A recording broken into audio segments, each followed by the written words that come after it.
আজ শেয়ার করব কম ঝামেলায় কম উপকরণে কাশ্মীরি আমের আচার। যত রকমই আচার খেয়েছেন না কেন, সব থেকে সেরা বলে মনে হবে এই আচার। এই আচার বানিয়ে সারা বছরের জন্য সংরক্ষণ করে রাখতে পারবেন, কোনো রকম রোদে দেওয়ার ঝামেলা ছাড়াই। যেমন স্বাদ তেমন গন্ধ তেমন আবার কালার, দেখেই তো জিভের থেকে জল চলে আসবে। নমস্কার বন্ধুরা, শ্বশুর বোমা রান্নাঘর অ্যান্ড ব্লগ চ্যানেলে সকলকে স্বাগত। তাহলে কোনো রকম মশলা ছাড়াই কিভাবে কাশ্মীরি আমের আচার তৈরি করব সেটাই দেখে নেওয়া যাক।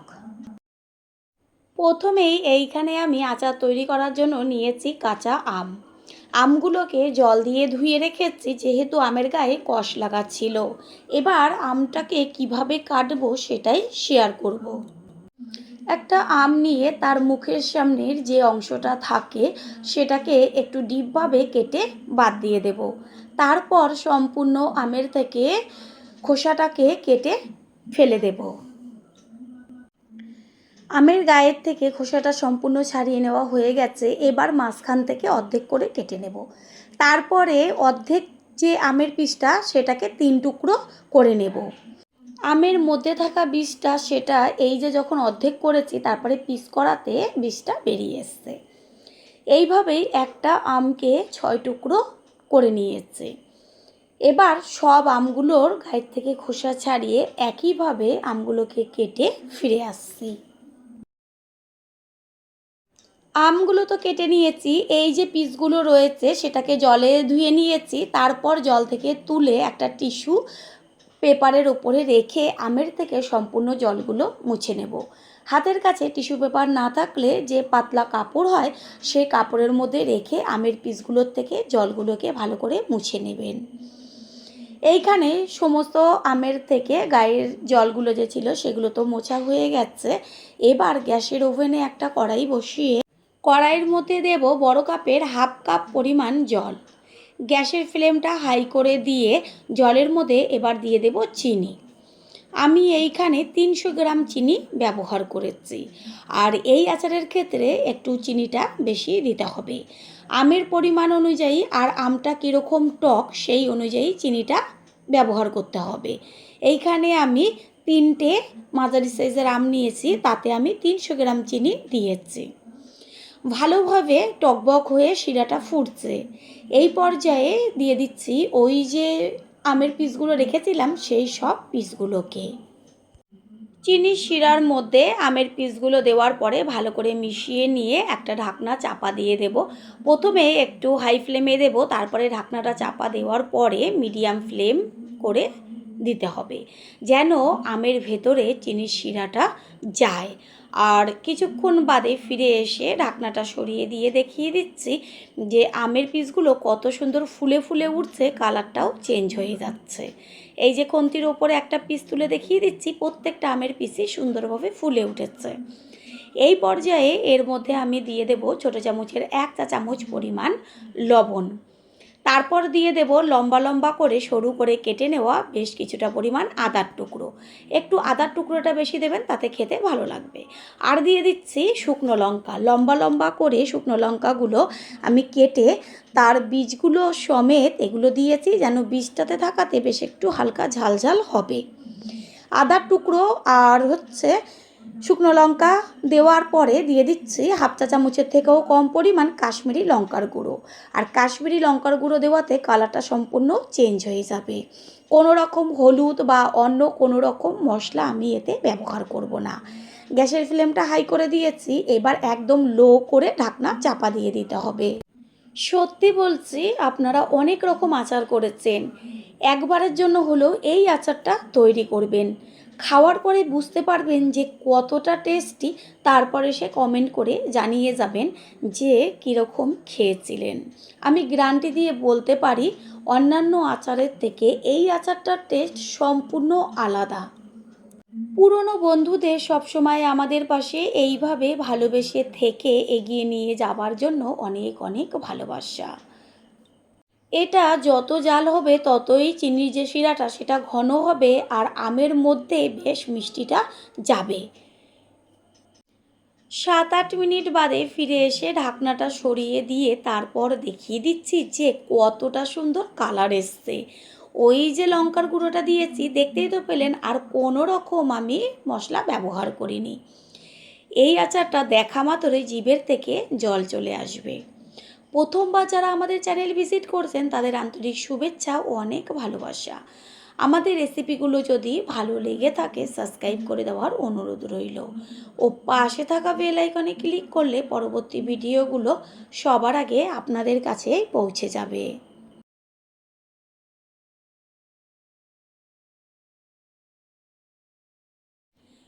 শিরাটা অনেকটাই পরিমাণ ঘন হয়ে গেছে, আর ঠিক এরকম অবস্থাতেই গ্যাস অফ করে দিতে হবে, কারণ এটা যখন ঠান্ডা হবে তখন অনেকটাই বসে যাবে।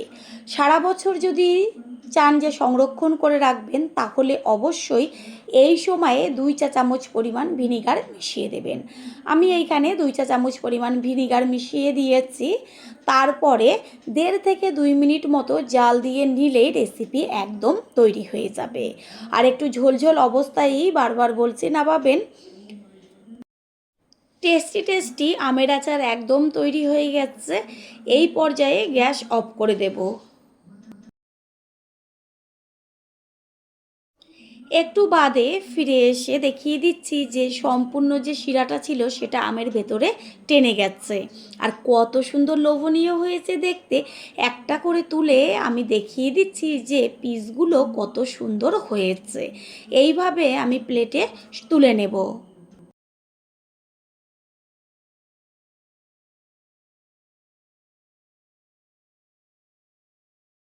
তৈরি হয়ে গেল আজকের কাশ্মীরি আচারের রেসিপি।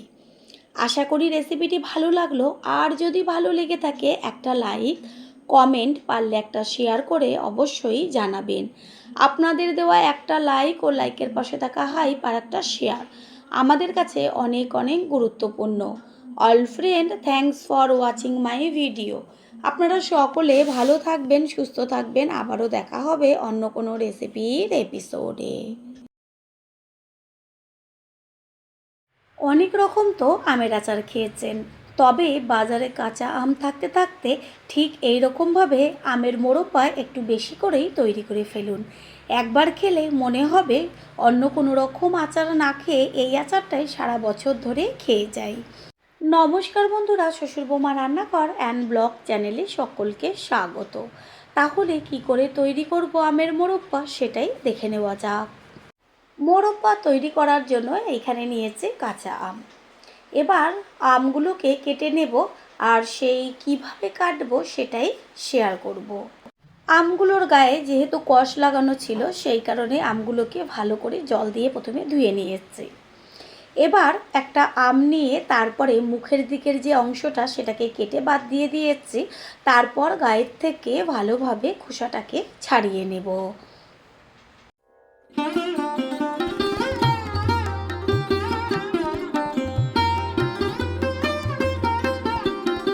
আমের গায়ের থেকে খোসাটা ছাড়িয়ে নেওয়া হয়েছে, এবার মাঝখান থেকে কেটে নেওয়া হলো। তারপর অর্ধেকটা পিসকে আবারও আওড়াভাবে 2 ভাগ করে নিলাম, মানে একটা আমকে কেটে 4 টুকরো করে নিয়েছি। এবার যে বীজটা ছিল সেটাকে বাদ দিয়ে দিয়েছি, আর এটা যেহেতু বড় আম সেই কারণে 4 টুকরো করেছি। আর যদি ছোট সাইজের আম হয় তাহলে অবশ্যই অর্ধেক করে দেবেন।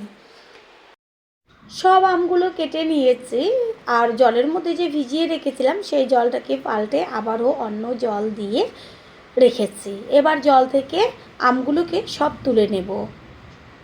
গ্যাসের ওভেনে কড়াই বসিয়ে তাতে দিয়ে দিয়েছি শুকনো লঙ্কা। লঙ্কাটা একটু ভাজতে সময় লাগে, সেই কারণে আগে অর্ধেকটা মতো লঙ্কাটা ভেজে নেব। লঙ্কার গায়ে বেশ একটা কালার এসছে। এই পর্যায়ে এর মধ্যে দিয়ে দেব 1 চা চামচ পরিমাণ পাঁচফোড়ন, ছোটো চামচের 1 চা চামচ পরিমাণ সাদা জিরে, ছোটো চামচের 1 চা চামচ পরিমাণ মৌরি, 1 চা চামচ পরিমাণ গোটা ধনে, আর একটা তেজপাতা। তেজপাতা তো আপনারা ফোড়ন হিসাবে ব্যবহার করেছেন, একবার এইভাবে মশলার মধ্যে দিয়ে ব্যবহার করবেন। গ্যাসের ফ্লেম লোতে রেখে মশলাটাকে ভালোভাবে ভেজে নেব। খেয়াল রাখবেন যেন বেশি লাল না হয়ে যায়, তাহলে যে মিষ্টি গন্ধটা সেটা নষ্ট হয়ে যাবে। মশলা ভাজা হয়ে গেছে, এবার কড়াই থেকে মশলাটাকে একটা প্লেটে রেখে ঠান্ডা করে তারপর গুঁড়ো করে নেব। গ্যাসের ওভেনে কড়াইটা বসিয়ে দিয়ে গ্যাসের ফ্লেম লো করে এর মধ্যে একদম অল্প পরিমাণ জল দেব, যেমন হাফ কাপ পরিমাণ। তারপরে দিয়ে দিচ্ছি চিনি। আমের পরিমাণ অনুযায়ী চিনি কম বেশি দিতে হবে, আর আমটা কীরকম টক সেইভাবে চিনিটা ব্যবহার করতে হবে। আরও হাফ কাপ পরিমাণ জল দিয়ে দিলাম। তারপর চিনিটা জলের সাথে মিশিয়ে নিয়ে গ্যাসের ফ্লেম হাই করে দেব। চিনিটাকে এবার জলের সাথে ভালোভাবে গলতে দিতে হবে। জলটা টকবক হয়ে ফুটছে আর চিনিটাও গলে গেছে। দেব ছোটো চামচের 1 চা চামচ পরিমাণ লবণ, হাফ চা চামচ পরিমাণ হলুদ গুঁড়ো, আর দেব একদম অল্প পরিমাণ লঙ্কার গুঁড়ো। এবার চিনির শিরার মধ্যে হলুদ, লবণ, লঙ্কার গুঁড়োটাকে ভালো করে মিশিয়ে নিয়ে 1.5 থেকে 2 মিনিট মতন গ্যাসের ফ্লেম হাই রেখে ফুটিয়ে নেব। তারপরেই যে আমগুলো কেটে রেখেছিলাম সেই আমগুলো একটা একটা করে চিনির শিরার মধ্যে ছেড়ে দেব। পুরনো বন্ধুদের সবসময় আমাদের পাশে এইভাবে ভালোবেসে থেকে এগিয়ে নিয়ে যাবার জন্য অনেক অনেক ভালোবাসা। আমগুলো তো শিরার মধ্যে দেওয়া হয়ে গেছে। এবার খুন্তি দিয়ে একটু আমগুলোকে এপিট ওপিট করে মিশিয়ে নিয়ে তারপর এটা সিদ্ধ হতে দিতে হবে। যেহেতু মোরব্বা তৈরি করছি সেই কারণে সুন্দর একটা গন্ধ আসবে, তার জন্য একটা তেজপাতা, 2টো এলাচ, লবঙ্গ 3-4টে আর একটুখানি দারচিনির টুকরো দিয়ে তারপরে মিশিয়ে নেব। আর এইটা দেওয়াতে এত সুন্দর মোরব্বার থেকে একটা গন্ধ আসবে। একটা ঢাকনা চাপা দিয়ে দেব আর গ্যাসের ফ্লেম মিডিয়াম টু লো করে রান্না হতে দিতে হবে, কারণ এই যে শিরাটা এটা ঘন হবে আর আমের মধ্যে বেশ মিষ্টিটা যাবে। প্রথমবার যারা আমাদের চ্যানেল ভিজিট করছেন তাদের আন্তরিক শুভেচ্ছা ও অনেক ভালোবাসা। আমাদের রেসিপিগুলো যদি ভালো লেগে থাকে সাবস্ক্রাইব করে দেওয়ার অনুরোধ রইল ও পাশে থাকা বেল আইকনে ক্লিক করলে পরবর্তী ভিডিওগুলো সবার আগে আপনাদের কাছে পৌঁছে যাবে। 7-8 মিনিট বাদে কড়াইয়ের ঢাকনাটা সরিয়ে দিয়ে চেক করে নেব আমটা সিদ্ধ হলো কি না আর শিরাটা কতখানি ঘন হয়েছে। একটু খুন্তি দিয়ে দেখে নেব আর আমের যে পিসগুলো সেগুলোকে একটু উল্টে দেব। দেখাই যাচ্ছে যে আমের গায়ে যে কালারটা ছিল সেটা সম্পূর্ণ চেঞ্জ হয়ে গেছে আর আমগুলো বেশ ফুলে ফুলে উঠছে। আবারও কড়াইয়ের ঢাকনাটা চাপা দিয়ে দেব।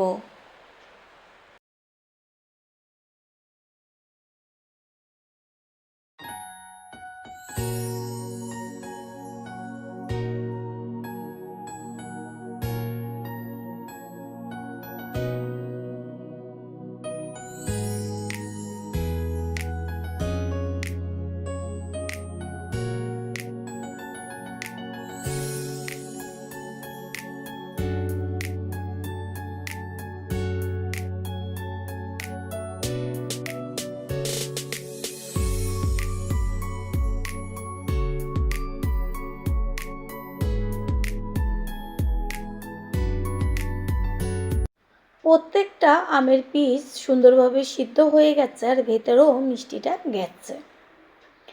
এই যে ঝোলটা দেখতে পাচ্ছেন এই পর্যায়ে এর মধ্যে ব্যবহার করব ওই যে প্রথমে মশলাটা করে নিয়েছিলাম সেই মশলাটা গুঁড়ো করে রেখেছি, ওই সম্পূর্ণ মশলাটাই এর মধ্যে দিয়ে দেব।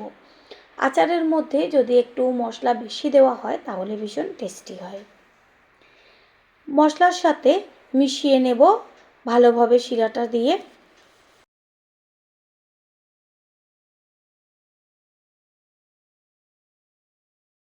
মশলা দেওয়ার পরে বেশিক্ষণ কোনো রকম রান্না করে নেওয়ার দরকার নেই। যেহেতু মোরব্বা আর একটা কথা বলি সেই কারণে চিনির পরিমাণটা একটু বেশি ব্যবহার করবেন। এতটুকু ঝোল রয়েছে এই অবস্থাতে গ্যাসটা অফ করে দেব, কারণ ঠান্ডা হওয়ার পরে আরও অনেকটা জমে যাবে। এটা যদি সারা বছর সংরক্ষণ করে রাখতে চান তাহলে এই পর্যায়ে 2 চা চামচ পরিমাণ ভিনিগার ব্যবহার করবেন।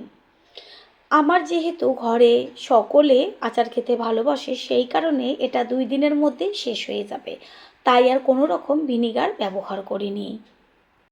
মোরব্বা তৈরি হয়ে গেছে, গ্যাসটা অফ করে দেব। একটু বাদে ফিরে এসে সম্পূর্ণ লুকটা দেখিয়ে দিচ্ছি। কত সুন্দর একদম রসালো টসটসে লাগছে দেখতে। একটা প্লেটে তুলে নিচ্ছি। তৈরি হয়ে গেল আজকের রেসিপি আমের মোরব্বা। আশা করি রেসিপিটি ভালো লাগলো, আর যদি ভালো লেগে থাকে একটা লাইক, কমেন্ট, পারলে একটা শেয়ার করে অবশ্যই জানাবেন। আপনাদের দেওয়া একটা লাইক ও লাইকের পাশে থাকা হাইপ আর একটা শেয়ার আমাদের কাছে অনেক অনেক গুরুত্বপূর্ণ। All friend, thanks for watching my video. আপনারা সকলে ভালো থাকবেন, সুস্থ থাকবেন। আবারও দেখা হবে অন্য কোনো রেসিপির এপিসোডে।